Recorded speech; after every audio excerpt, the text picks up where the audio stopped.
अस्सलाम वालेकुम नाज़रीन, मैं हूं वसीम अली। आप देख रहे हैं चैनल न्यूज़ पॉइंट। नाज़रीन, दो अहम न्यूज़ हैं जिनके ऊपर शॉर्टली डिस्कस करनी है।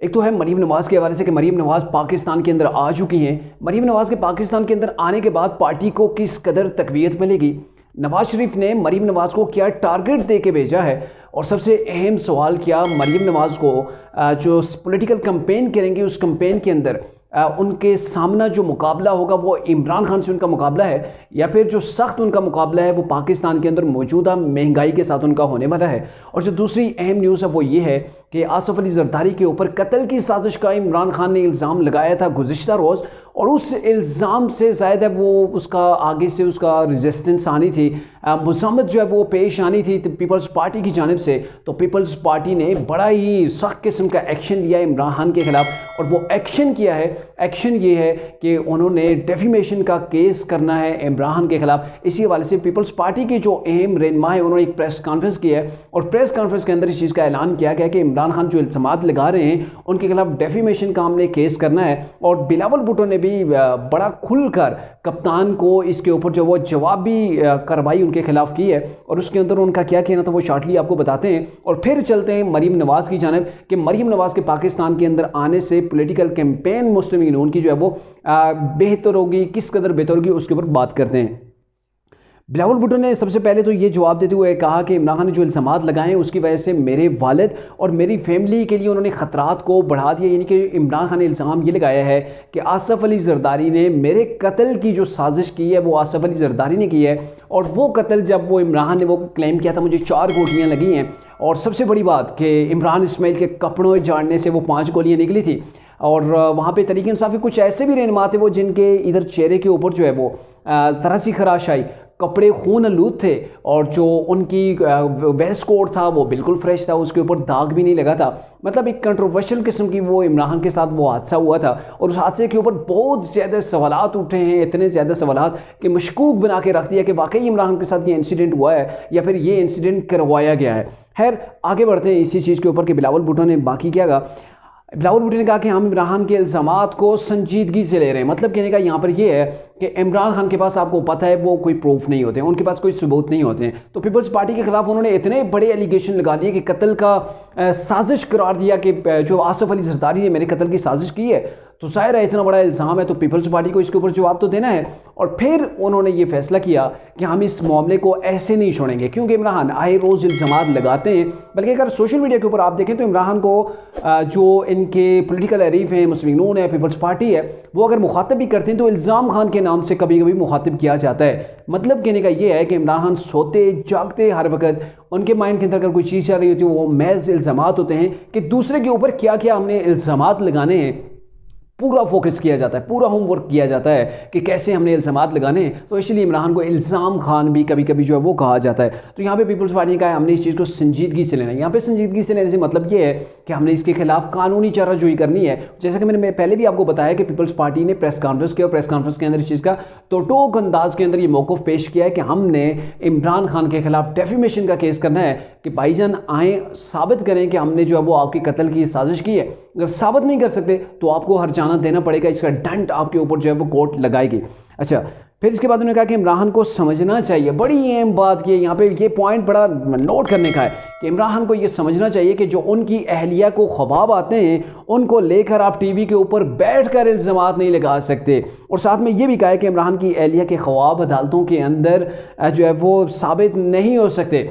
बड़ा अहम उन्होंने नुक्ता यहाँ पे उठाया। मैं आपको बताऊं कि पहले भी आपने ये बात सुनी होगी कि ऊन चौधरी वगैरह को और मुबश्शिर लुकमान को नहीं बुलाया गया था इमरान खान की जब ओहद टेकिंग सेरेमनी थी, तो उसके अंदर ऊन चौधरी को नहीं बुलाया गया था। तो ऊन चौधरी ने फिर बाद में ये बताया था कि मुझे इमरान खान ने ये कहा था कि मेरी अहलिया ने ख्वाब देखा है। उन्होंने कहा कि ऊन चौधरी अगर इसके आपकी ओहद टेकिंग सेरेमनी के अंदर अगर आता है तो ये बदशगुनी होगी इमरान खान के लिए। तो वही चीज़ यहाँ पे उन्होंने एक्सप्लोर की है, क्योंकि इमरान खान के पास किसी इदारे के, किसी इन्वेस्टिगेटिंग एजेंसी की, पाकिस्तान की किसी सिक्योरिटी एजेंसी ने कोई भी ऐसे, या फिर JIT ने भी कोई ऐसी रिपोर्ट नहीं पेश की जिसकी बेस के ऊपर कहा जा सके कि इमरान खान के कत्ल की साजिश आसिफ अली जरदारी या फिर किसी पॉलिटिकल जो है वो पार्टी ने किया। मतलब ऐसा कोई प्रूफ नहीं है। जब ऐसा आपके पास प्रूफ नहीं है तो डेफिनेटली फिर वही चीज़ें आ जाती हैं, वही जो बुशरा बीबी के साथ जो है वो चीज़ें मशहूर हैं जो उनके हवाले से कि वो एक जादूगरनी है या फिर जादू टोने के ऊपर जो है वो महारत रखती हैं, और इसी सिलसिले के अंदर उनकी इमरान खान से शादी भी हुई थी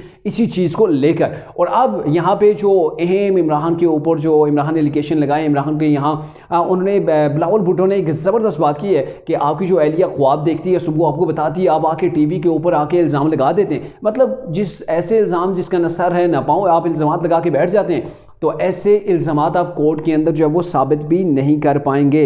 पीपल्स पार्टी इमरान खान के इन इल्ज़ामात को चैलेंज करेगी। इमरान खान के तौहीन अमेज़, ख़तरनाक और इल्ज़ामात से भरपूर जो उनके बयानात थे उसका कानूनी तमाम पहलुओं से जायज़ा लिया जाएगा। और अब तक की रिपोर्ट के मुताबिक पीपल्स पार्टी ने जो उनके कानूनी और आइनी जो लोग हैं उनके साथ इन्होंने अपनी मुशावरत मुकम्मल कर ली है, और नेक्स्ट स्टेप ये होगा कि इमरान खान को डेफेमेशन का केस उनके खिलाफ किया जाएगा। और आपको पता है कि इमरान खान इस वक्त डेफेमेशन के केस के अंदर पहले भी ऑलरेडी मौजूद हैं।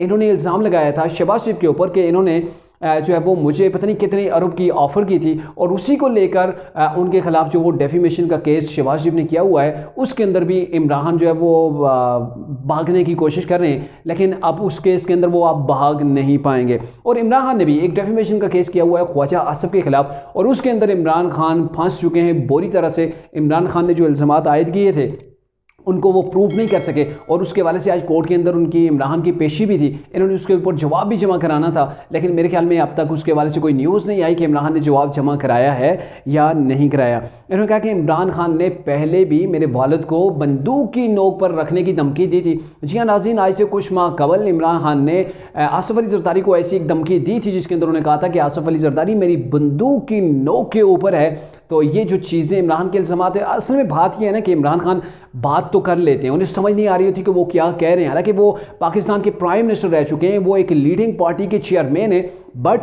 बट उनकी जो सोच है, जो उनके इल्ज़ामात हैं, वो सोच से परे होते हैं। इमरान खान जो बोलते हैं वो कभी नहीं सोचते। वो कहते होते हैं ना पहले तोलो फिर बोलो, लेकिन इमरान खान पहले बोलते हैं और 6 महीने बाद जाके उसे तोलते हैं कि भाई मैंने क्या कहा था, और फिर वो यू टर्न लेते हुए जैसे वो पार्लियामेंट में आने की कोशिश करते हैं, या 2014 में पार्लियामेंट के अंदर वापस आए थे कि हाँ भाई मुझसे गलती हो गई, अब मैं वापसी के रास्ते पकड़ता हूँ और सीधा पार्लियामेंट जाता हूँ। लेकिन इस बार इमरान खान को वो अपनी गलती को दुरुस्त करने का भी मौका नहीं मिला है। तो यहाँ पर भी यही चीज़ है कि इमरान खान इन चीज़ों के अंदर जो है वो अब फंसते चले जा रहे हैं, सिर्फ इस वजह से कि उनकी ज़ुबान उनके कंट्रोल में नहीं है। उनकी ज़ुबान जज्बात में जब आ जाती है ना, वो बातें कर जाती है जो उन्हें नहीं करनी चाहिए, या फिर जिसके प्रूफ उनके पास नहीं मौजूद होता। यहाँ पे बिलावल भुट्टो ने भी कुछ इमरान खान के ऊपर अहम किस्म के एलिगेशन लगाए। उसमें यह है कि इमरान खान और इनके अवारियों ने दहशत गर्दों को सहूलत कारी की, मतलब इमरान खान जो उनके अवारी थे उन्होंने दहशत गर्दों को ही सहूलत कारी की। इसकी दस्तवेज़ात पाकिस्तान की तारीख का हिस्सा हैं। मेरे ख्याल में ये इशारा उस तरफ है कि इमरान खान ने कैसे कहा था कि दहशत गर्द जो हैं तरीके तालिबान है, उनको पेशावर के अंदर या KPK के अंदर उन्हें ऑफिस कायम करने की जो है वो इजाज़त मिलनी चाहिए। तो ये वो चीज़ें थी। और पिछले दिनों भी इमरान खान ने ये कहा था कि अफ़गान से जो TTP के जो लोग आते हैं हम उन्हें यहाँ पर आबाद कर रहे थे। तो ये चीज़ें कुछ सामने आई थी। मेरे ख्याल में उस तरफ इनका जो है वो बिलावल भुट्टो का इशारा है। इमरान खान ने खैबर पख्तूनख्वा को दहशतगर्द तंजीमों के हवाले करके रखा, और देखें जैसे ही अभी मेरे ख्याल में इमरान खान की गवर्नमेंट KPK के अंदर 9 से 10 साल के दरमियान रही है, और जो दहशतगर्दी ख़त्म हो चुकी थी पिछले 1-2 माह कबल ही वो पनपना शुरू हो गई थी। KPK के मुख्तलिफ शहरों के अंदर दहशतगर्द जो है वो ब्लास्ट भी कर रहे थे, वो चौकियों के ऊपर भी हमले कर रहे थे। अल्लाह न करे कि वो दोबारा से ऐसे मुतहरिक हो जाएं या मुनज़्ज़म हो जाएं, लेकिन यह है कि ये चीज़ें मौजूद थीं।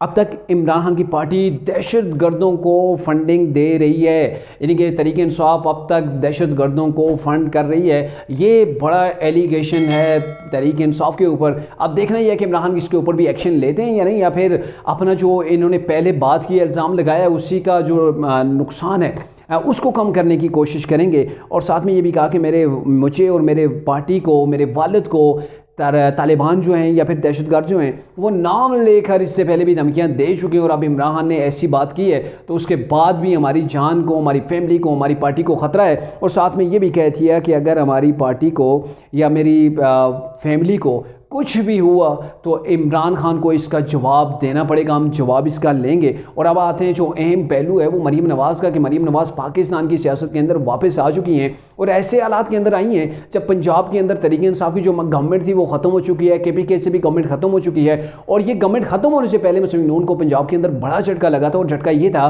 कि चौधरी परवेज़ इलाही एतमाद का वोट लेने के अंदर कामयाब हो गए थे। जबकि मुस्लिम नून का ये दावा था, ये PDM का ये दावा था कि पंजाब के अंदर अब पंजाब असम्बली के अंदर चौधरी परवेज़ इलाही के पास या तहरीक इंसाफ के पास मेजॉरिटी नहीं रही है। बहुत से लोग थे तहरीक मुस्लिम नून के साथ जो राब्ते के अंदर थे, लेकिन उसके बाद इतना बड़ा झटका लगा कि पंजाब के अंदर मुस्लिम नून को जो वो शिकस्त हो गई, और उससे पहले ज़मीनी इलेक्शन के अंदर भी शिकस्त हुई। तो अब बड़ा सवाल ये है कि मरीम नवाज़ कैसे सर्वाइव करेंगी, कैसे इस मुश्किल हालात के अंदर जो है वो पार्टी को संभालेंगी। तो सबसे बड़ा जो टारगेट नवाज शरीफ ने मरीम नवाज़ को ये दिया है कि अभी जो लॉस हो रहा है मुस्लिम नून का महंगाई की वजह से, या फिर हम ज़मीनी इलेक्शन के अंदर जा सकते हैं, तो ज़मीनी इलेक्शन के अंदर जो ये लॉस है इसको आपने कम से कम करना है। आपने मुकम्मल जो है वो एक्टिव होकर पार्टी की तंजीमें नो करनी है, तंजीमें नो कर वर्कर्स को जो है वो आप में इकट्ठा करना है। मतलब अब ये होगा कि मुस्लिम नून जो है वो KPK और पंजाब दोनों सूबों के अंदर हर डिस्ट्रिक्ट लेवल के ऊपर ये जलसा करेंगे, रैलियों का एहतमाम किया जाएगा, लोगों को मोबिलाइज करने की कोशिश की जाएगी। इसलिए मरीम नवाज़ को चीफ ऑर्गेनाइजर मुस्लिम नून का बनाया गया, सीनियर नायब सदर भी हैं। तो ये उन्हें इख्तियारात इसलिए दिए गए कि मरीम नवाज़ वो लीडर हैं नवाज शरीफ के बाद जो वर्कर के अंदर जो पॉपुलर हैं, मारूफ हैं, और मेरे ख्याल में अभी प्राइम मिनिस्टर तो ज़ाहिर एंगेज हैं, वो उस तरीके से हर जगह को टाइम नहीं दे सकते। तो इसलिए मरीम नवाज़ KPK पंजाब दोनों के हर ज़िले के अंदर जाएंगे, वहाँ अपने वर्कर्स को इकट्ठा करेंगे, मोबिलाइज करने की कोशिश करेंगे, ताकि जो ज़मीनी इलेक्शन है या फिर आने वाला जो इलेक्शन है उसके अंदर लॉस का जो मार्जिन है उसको कम से कम किया जाए। अब मार्जिन की अगर बात आ गई तो यहाँ पे दो चीज़ें हमारे सामने आ रही हैं। मरीम नवाज़ को दो बड़े चैलेंज है। एक तो ये है कि इमरान खान जो ज़ख्मी शेर की तरह मुस्लिम लीग नून के खिलाफ है और हर जगह मुस्लिम नून के वोट बैंक को कम करने की कोशिश कर रहा है, जबकि दूसरी जानब मुस्लिम नून की अपनी पॉलिसियाँ या फिर ये जो PDM की गवर्नमेंट है जिसके जो सरबराह हैं या फिर प्राइम मिनिस्टर जो हैं इस वक्त वो शहबाज शरीफ हैं जिनका तल्लुक मुस्लिम नून से है, और इसकी वजह से इतनी महंगाई है कि गरीब आवाम की कमर टूट चुकी है। ऐसे हालात के अंदर मुस्लिम लीग नून को दोबारा से वोट मिलना ये एक बहुत बड़ा चैलेंज होगा, और बड़े चैलेंज इसलिए है क्योंकि अवाम को बेसिक चीज़ें चाहिए होती हैं। और इस वक्त इमरान खान के पास बड़ा ही टर्न पॉइंट है कि देखिए मेरी गवर्नमेंट इतनी अच्छी थी, पेट्रोल यहाँ पे था, और अभी आप देखेंगे डॉलर कहाँ छलांगे मारता हुआ पहुँच गया है। यानी कि तकरीबन 30 से 32 रुपए डॉलर 2 दिन के अंदर इतना ऊपर चला गया है, क्योंकि खुद साख्ता तरीके से डॉलर को जो है कंट्रोल किया गया था। IMF की जो नई शराइत है उसके मुताबिक आपने डॉलर को ओपन छोड़ना है, जहाँ तक जाए, चाहे नीचे जाता है या ऊपर जाता है, तो डॉलर ने उड़ान भरना शुरू कर दी है। और यही डॉलर जितना ऊपर जाएगा इतनी महंगाई बढ़ती जाएगी, और मेरे ख्याल में आने वाले कुछ ही दिनों के अंदर डॉलर जो है वो 300 की जो हद है उसको अबूर भी कर सकता है और वहाँ तक पहुँच भी सकता है। तो ये अगर सिचुएशन रही तो मुस्लिम नून के लिए अपना नया बयानिया डेवलप करके लोगों की हमदर्दियाँ समेटना या फिर वोट हासिल करना बहुत बड़ा चैलेंज है। जबकि इमरान खान से इनका जो मुकाबला है वो तो ये कर लेंगे, लेकिन अभी इमरान से मुकाबला करने की हालत में इसलिए मुस्लिम नून नहीं है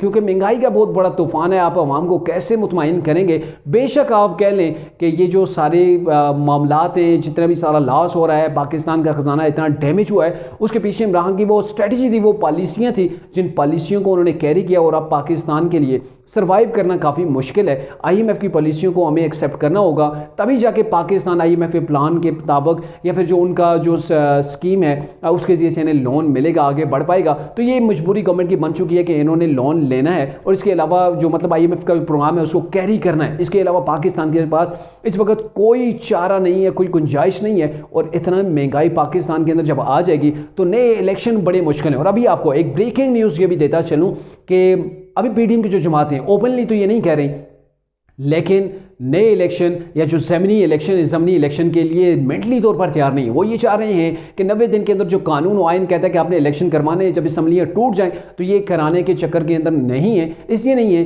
क्योंकि इस वक्त इतना महंगाई का तूफान, उस महंगाई के तूफान के अंदर अगर आप इलेक्शन के अंदर जाते हैं तो आपको डेफिनेटली बहुत बड़ा लॉस उठाना पड़ सकता है। और यही वजह है कि इमरान खान भी अब अदालत के अंदर चले गए हैं कि पंजाब असम्बली को तहलील हुए इतने दिन हो गए हैं, लेकिन गवर्नर ने इंतखाबात का अभी तक ऐलान नहीं किया, तो अब वो कानूनी चाराजोई करने के जो है वो एतबार से अब कोर्ट के अंदर चले गए हैं। लेकिन यहाँ पे PDM के जो रहनुमा हैं उनकी ये सोच पाई जाती है किसी तरीके से इन्हीं असम्बलियों को, जो अभी जो असम्बलियाँ हैं, इनको ही खींच के आगे ले जाएं जनरल इलेक्शन तक, और जनरल इलेक्शन के अंदर ही मेन तब तक जो है वो महंगाई को काबू करें, या फिर कोई ऐसी स्ट्रेटजी बनाएं कि जिसकी वजह से ये नज़ला हमारे ऊपर ना आए। तो ये क्वेश्चन जारी है। तो मरीम नवाज़ का जो सबसे बड़ा टारगेट होगा, अवाम के अंदर पॉलिटिकल जो मार्जिन कम किया हुआ है उसको बढ़ाना है, जो लॉस है उसको ख़त्म करने की कोशिश करनी है, अवाम की हमदर्दियाँ समेटनी है। इस लिहाज से वो हर डिस्ट्रिक्ट के अंदर जाएंगी, जलसे करेंगी, वहाँ पर रैलियाँ निकाली जाएंगी और मुस्लिम लीग नून की तंजीमें नोह करेंगी ताकि मुस्लिम लीग नून के अंदर दोबारा से जान पड़ सके। और फिर उसके बाद जाके नवाज शरीफ पाकिस्तान के अंदर आएंगे जब उनके लिए पाकिस्तान के अंदर माहौल साजगार हो जाए।